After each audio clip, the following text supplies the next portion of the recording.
Los evangelistas nos relatan lo siguiente. José de Arimatea, miembro noble del concilio, que también esperaba el reino de Dios y no había consentido en el acuerdo ni en los hechos de los judíos, era discípulo de Jesús, pero secretamente, por miedo de ellos, entró osadamente ante Pilato y le pidió el cuerpo de Jesús. Entonces Pilato mandó que se le diese el cuerpo.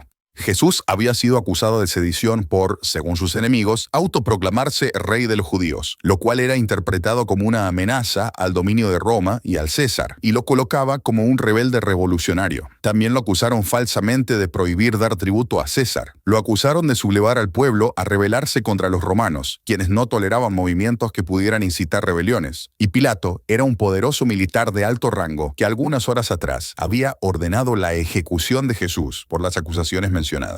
No sé tú, pero yo, a diferencia de José de Arimatea, difícilmente me habría presentado ante Pilato, desvelando ser yo un seguidor de nada menos que Jesús, el subversivo enemigo de Roma. El riesgo de que Pilato arrestara a José de Arimatea por ser considerado un secuaz de Jesús era inmenso y muy real. Sin embargo, José de Arimatea, con coraje y osadía, sin temer por su vida, irrumpió en la escena del pretorio y realizó una petición impensable, revelando su afinidad con Jesús ante el hombre con más poder bélico y peligroso del lugar. Tremendo. Sin embargo, este discípulo secreto de Jesús hizo todo esto a espaldas de los miembros del Sanedrín, del cual José de Arimatea formaba parte. Procuró que no lo supiera toda la rúnfula venenosa de fariseos, saduceos, escribas y ancianos que conformaban dicho concilio, porque tenían miedo de ellos. Me impacta pensar que, para José de Arimatea, era menos peligroso jugarse el pellejo colocándose una espada romana al cuello que exponiéndose a la mafia sectaria de los religiosos judíos. Y creo imaginar por qué.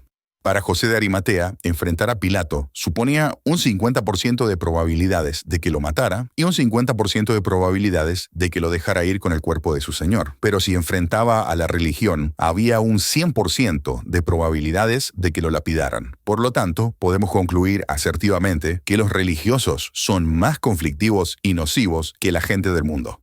¿No te pasa que tienes más problemas con personas de la iglesia que con personas de fuera de ese contexto? ¿No te sientes muchas veces más tranquilo entre la gente común de tu trabajo que entre los religiosos legalistas de tu iglesia? En la iglesia te encuentras procurando tener absoluta cautela con lo que cuentas, o podría ser usado en tu contra. Debes esforzarte por guardar en secreto tus movimientos, o serás juzgado. Será mejor que no seas muy buen discípulo de Cristo, o el pastor se sentirá incómodo y te citará para reconvenirte y amenazarte, para luego colocarte un pie encima.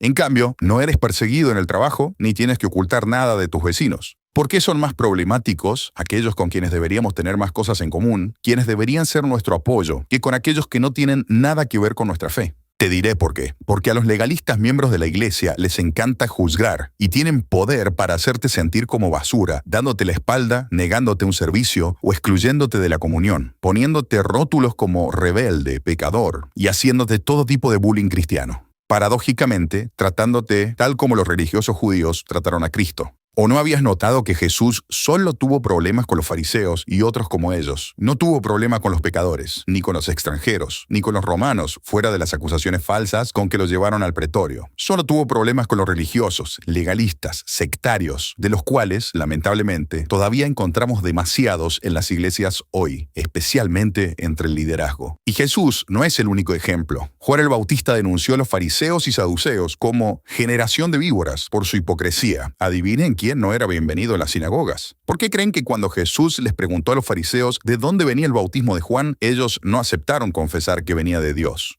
Esteban, durante un discurso ante el Sanedrín, acusó a los líderes religiosos judíos de resistir al Espíritu Santo y de traicionar y asesinar al Mesías. ¿Se arrepintieron y le agradecieron? Claro que no. Le asesinaron lanzándole piedras. Pablo enfrentó constantes conflictos con los líderes religiosos judíos porque predicaba que la salvación era para todos, judíos y gentiles, sin necesidad de someterse completamente a la ley de Moisés, lo que enfureció a los líderes religiosos, quienes lo persiguieron, acusaron falsamente y trataron de matarlo. Pedro y Juan sanaron a un hombre cojo en el templo en el nombre de Jesús. Los líderes religiosos se molestaron por la enseñanza de estos apóstoles y por su proclamación de la resurrección de Jesús, lo que amenazaba la autoridad y doctrina de estos líderes. Así que Pedro y Juan fueron arrestados y llevados ante el Sanedrín. Los líderes religiosos les ordenaron que no predicaran en el nombre de Jesús. Sin embargo, Pedro respondió que obedecer a Dios es más importante que obedecer a los hombres. Se marcharon y continuaron obedeciendo al Señor aún bajo amenaza.